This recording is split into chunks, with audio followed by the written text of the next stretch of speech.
हाँ हेलो बेटी music director. हाँ मम्मी की हाल छा की कहियो पंडित जी कहल खून निक निक बात घर पर चदरा लागल छटा चदरा के घर छ लागल छटा बुझले नहीं तू हमर बात चदरा के घर छ लागल छटा बुझले नहीं तू हमर बात अगुआ साला फसल कौगे धोखा तोरा दिल कौगे कहने छेलो बांधल छै मकान चदरा के घर छ लागल छोटा बुझले नहीं तू हमर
तू फंसा गे, दिलही तू फंसा गे।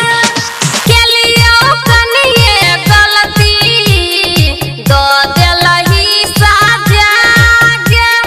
शादी करके हमारा दिलही तू फंसा गे, दिलही तू फंसा गे, दिलही तू फंसा गे। राइटर सरस्वती छुटी जाई छै हाथ बुझल